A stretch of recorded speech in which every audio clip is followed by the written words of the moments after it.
Shalom, shalom, bien-aimés. Donc, nous continuons avec nos émissions et aujourd'hui, nous allons parler de « Je veux être un bon papa, donc un bon père de famille, mais je ne réussis pas. » Comment être un bon père de famille? Eh bien, c'est quelque chose de très important pour nous les chrétiens.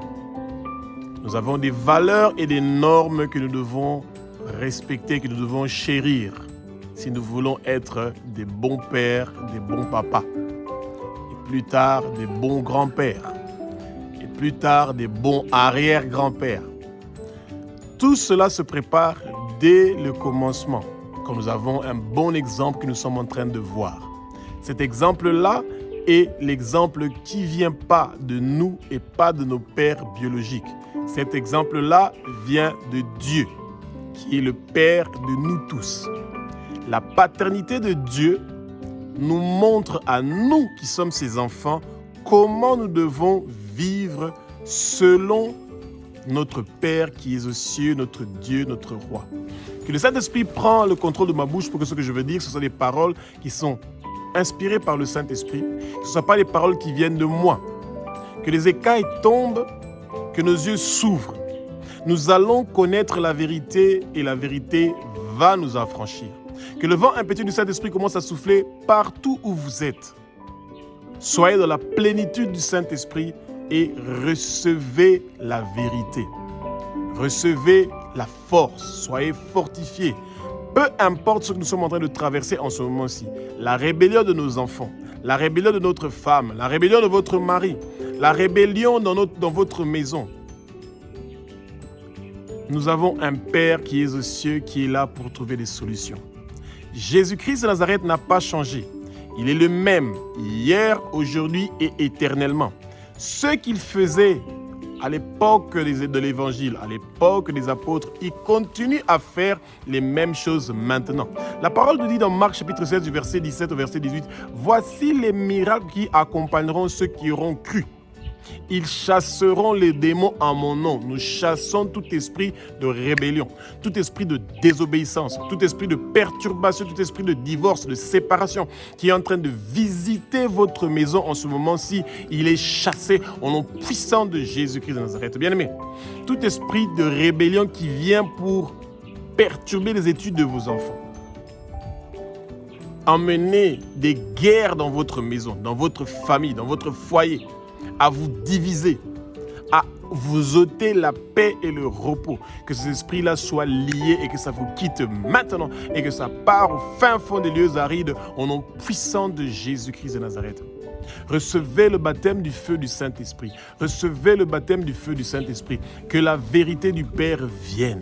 Que l'unité qu'il y a entre Abba, notre Père qui est aux cieux, notre Dieu, notre Roi, le Saint-Esprit et Jésus-Christ de Nazareth, que cette vérité-là et que cette unité-là et que ces bonnes choses que le Père a avec le Saint-Esprit et Jésus descendent dans votre foyer, dans votre mariage, dans votre famille. Dieu aime la famille. Dieu veut que nous le ressemblons.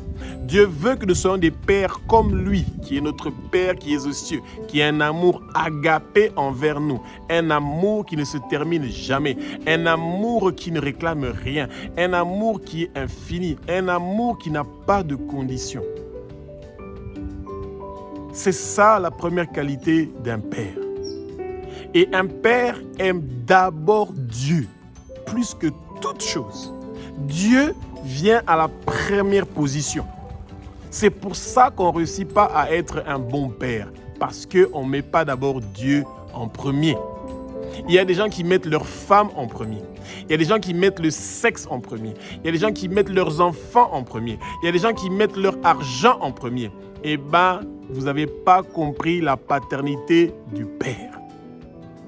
Il y a des gens qui prient d'abord pour eux-mêmes, qui prient pour leurs enfants, qui prient pour leur famille, qui ne sont pas occupés avec le business du Père. Bien-aimés, il y a 10 milliards d'habitants dans le monde entier. Moins de 1 milliard qui ont reçu Jésus. 9 milliards qui doivent encore recevoir l'Évangile et qui doivent encore donner leur vie à Jésus. Mais nous nous occupons de moi, ma famille. Nous. Et le Seigneur ne veut pas de ça. Un père s'occupe d'abord du business de Dieu. Dieu vient à la première position. Il est l'alpha et il est l'oméga. Et de nos jours, ce n'est plus le cas. Le téléphone est l'alpha, on se réveille avec lui, et il est l'oméga, on dort avec lui. On se réveille encore une fois, l'alpha, on regarde le téléphone, et encore une fois, la journée commence avec alpha, le téléphone. Et pendant toute la journée, on est avec alpha, et la nuit, on est avec oméga. Il y a des gens qui terminent avec leur téléphone et qui terminent même pas avec une prière. Même pas une phrase pour dire « Seigneur, sois avec moi pendant mon sommeil la nuit ». Déjà, on a un souci, que le Seigneur se révèle à nous, quand nous sommes en train de vivre des choses horribles comme ça dans notre vie. Nous devons prendre Dieu comme exemple, comme l'exemple d'un père. Sans lui, sans sa présence, dans notre foyer, dans notre couple, dans notre mariage, nous n'allons pas réussir à être des bons pères. Parce que nous n'avons pas eu le bon exemple de la paternité. La notice de la paternité, c'est la Bible, la parole, la voix de Dieu que beaucoup de gens refusent d'écouter parce qu'ils ne sont pas en train de lire la Bible. Et ils vont dire que comment on a désobéi Dieu? Parce qu'on ne lit pas la Bible et on ne prie pas. C'est dommage. Il faut comprendre la paternité de Dieu pour réussir à être un bon père. Éphésiens 3, 14, 15 nous dit que nous tombons à genoux devant le Père de notre Seigneur Jésus-Christ de Nazareth. Celui qui est le Père, qui a la paternité sur toute personne qui est dans le ciel et sur la terre. Même quand nous avons un Père biologique, notre Père reste Dieu. Et sa notice est la Bible, sa parole, bien-aimé. Et Dieu est le chef de Jésus. Et Jésus est le chef de l'homme. Et l'homme est le chef de la femme et le chef de sa famille. Et Dieu est notre Père à nous tous.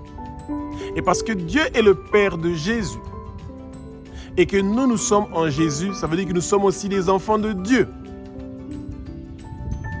Mais pourquoi ne réussissons pas à être obéissants envers le Père?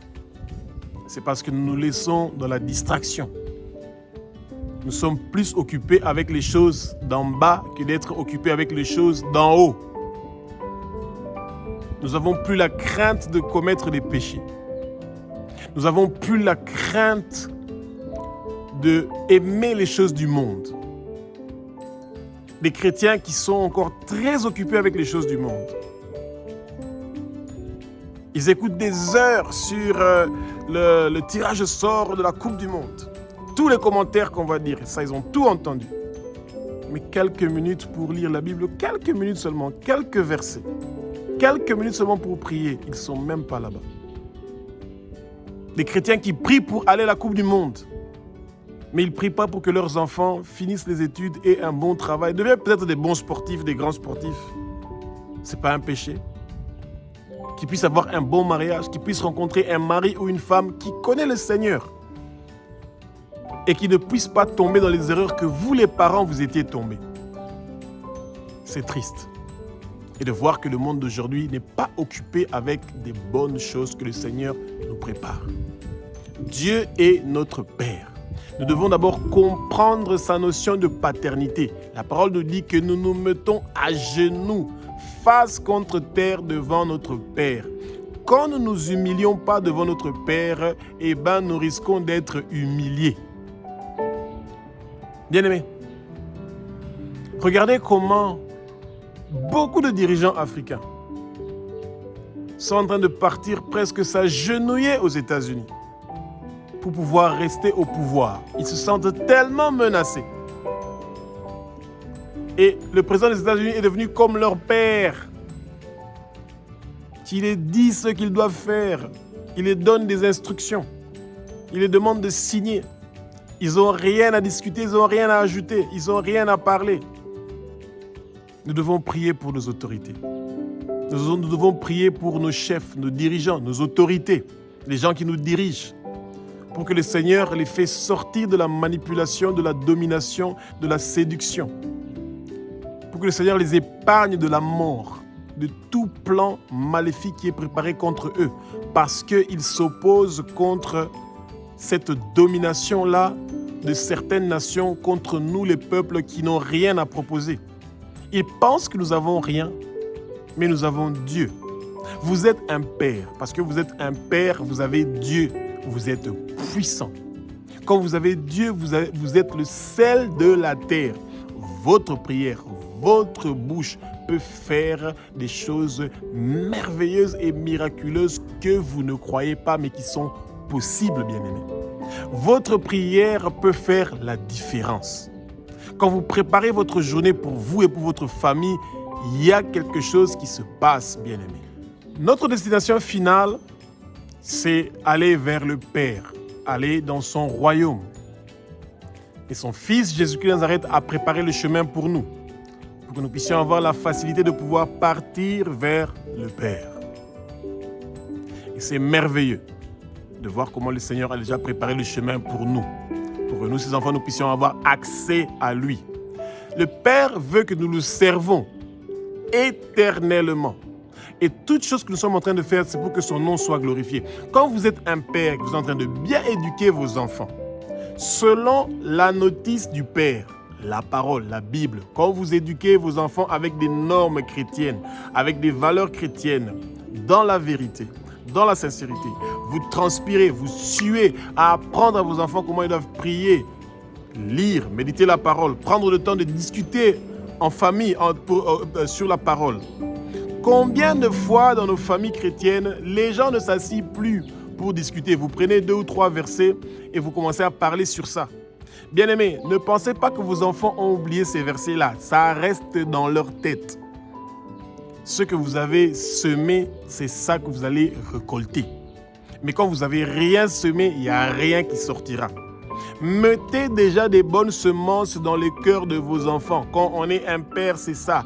Dieu, qui est la paternité dans le ciel et sur la terre, est en train de mettre sa semence dans nos cœurs.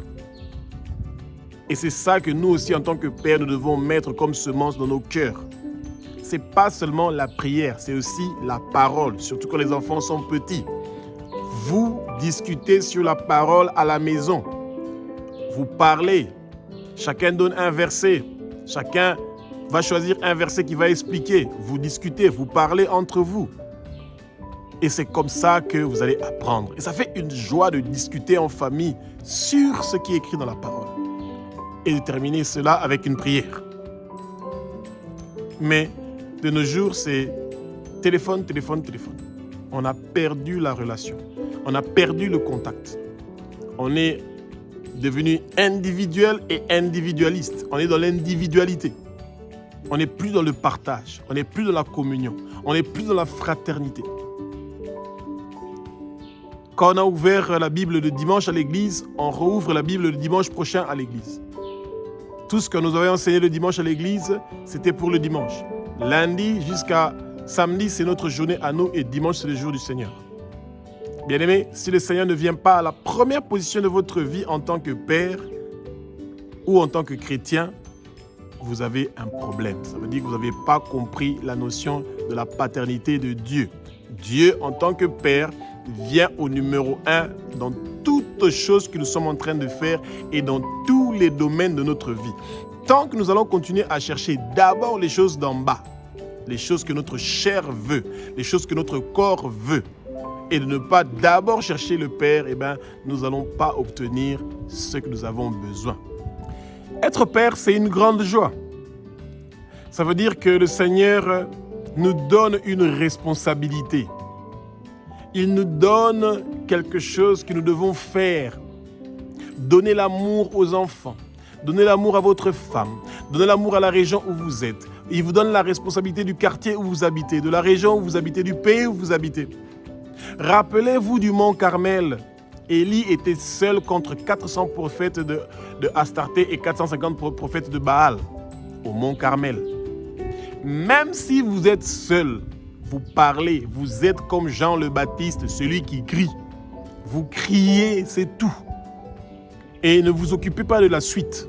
Le Saint-Esprit, il sait comment il va faire. Bien-aimé, Jésus est mort seul sur la croix.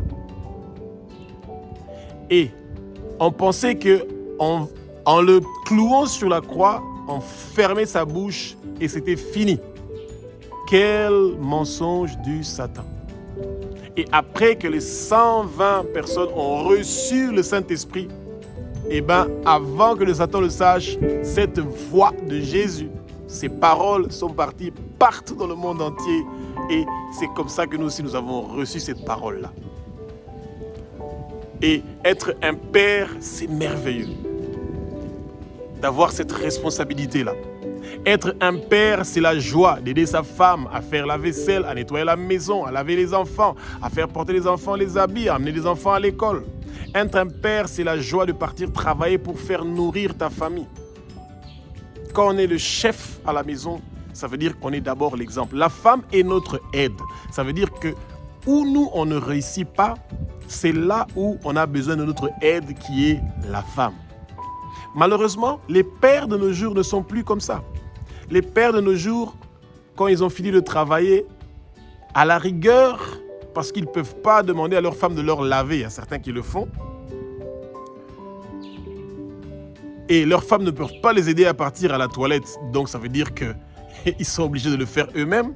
Et sinon, à la rigueur, ils ne font rien à la maison, ils n'éduquent pas les enfants, ils partent seulement travailler, ils amènent l'argent, ils jettent, et la femme doit s'occuper du reste. C'est triste. Ce n'est pas ça la responsabilité que le Seigneur nous a donnée. Dieu ne fait pas ça avec nous. C'est merveilleux. Il y a des gens qui pleurent pour être un père, qui n'ont pas de maternité, qui n'ont pas des enfants. Leur femme est stérile ou lui, l'homme, est stérile. Et ceux qui ont reçu ça ne prennent pas ça comme un cadeau que le Seigneur nous a donné, de leur responsabiliser une famille pour être père. Même quand votre femme n'a pas eu d'enfant, vous êtes encore un père parce que vous êtes un chef pour votre femme. C'est votre enfant jusqu'à ce que des enfants vont venir. Vous avez toujours ce rôle-là paternel. Et vous devez vous rappeler de la paternité de Dieu, qui veut que vous soyez le chef de votre maison, celui qui est en train d'enseigner dans votre maison, celui qui est en train d'emmener le feu du Saint-Esprit dans votre maison, et non celui qui est en train d'amener des feux étrangers dans votre maison. C'est ça que le Seigneur ne veut pas. 1 Corinthiens 11:3 nous dit que Dieu est le chef du Christ. Le Christ est le chef de l'homme, et l'homme, donc le Père, est le chef de la femme, de la famille, de leur foyer. De la même façon que le Christ nous représente devant le Père, c'est de la même façon qu'un père de famille représente sa femme et sa famille devant le Christ, qui est notre Dieu. Et donc, nous ne devons pas manquer à cette responsabilité-là, d'être le premier à se réveiller pour implorer la faveur et la grâce du Seigneur pour notre femme, pour votre mari et pour vos enfants. Malheureusement, il y a beaucoup de nos foyers de nos jours où c'est la femme qui se réveille en premier et qui commence à prier pour son mari et pour les enfants. Il y a un problème. Il y a un problème, bien-aimé.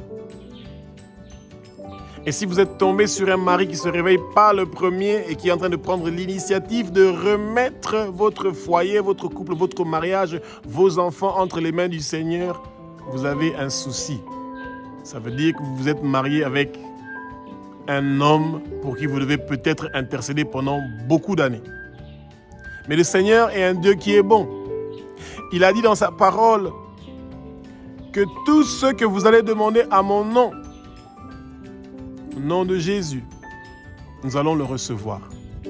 Si vous n'avez pas un mari à la maison qui est un père, si vous êtes un père et que vous ne considérez pas que vous êtes un père parce que vous ne vous réveillez pas en premier, vous ne prenez pas toutes les tâches de la maison comme d'abord votre priorité, ça veut dire qu'il y a un souci.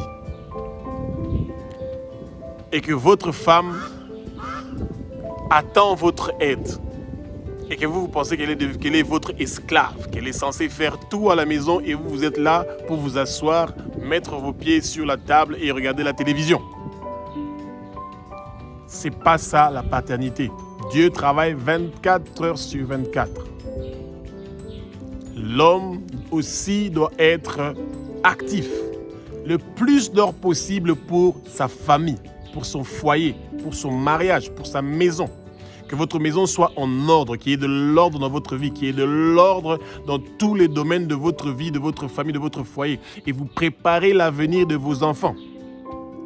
Des hommes qui achètent des chaussures chères, des voitures chères, des habits chers, et ils ne préparent rien pour les études de leurs enfants. Et après quelques temps, ces chaussures sont abîmées, vous jetez, on achète de nouveaux. Les habits sont plus à la mode, vous jetez, on achète d'autres. Mais il y a 0 francs dans le compte en banque pour les études de vos enfants. Si la machine à laver est abîmée, il n'y a pas d'argent pour acheter la machine à laver parce qu'on n'a pas mis quelque chose à côté. L'homme qui est le père utilise la technique de Joseph. Le 1/5 on met à côté pour au cas où il y a la sécheresse, à la période des vaches maigres, que ces vaches maigres-là n'aient aucun effet dans votre maison. C'est ça la paternité. Et le Seigneur l'a révélé à Pharaon, parce que le Pharaon était le père de l'Égypte, un responsable. Demandez au Seigneur de vous révéler s'il y aura des moments de vaches maigres qui vont venir dans votre vie. Et que vous puissiez avoir une provision pour que vous puissiez réussir à mettre quelque chose de côté. C'est très important. Les finances vont amener beaucoup de problèmes dans votre vie si vous n'êtes pas discipliné et ordonné. Et être un bon père, ça fait partie aussi de ça. D'avoir la facilité financière, de pouvoir subvenir aux besoins de votre foyer. Ce n'est pas votre femme qui s'occupe des besoins du foyer financièrement, c'est l'homme. Et si vous voulez avoir une femme avec des enfants qui sont contents, ce que vous gagnez, ça part chez votre femme et vous discutez ensemble de comment vous devez faire et elle s'occupe du reste. Vous allez voir que votre maison va fonctionner parfaitement. Mais quand vous voulez tout faire seul et décider ce que vous voulez faire avec votre argent parce que c'est vous qui gagnez cet argent-là, eh bien, vous allez avoir des difficultés.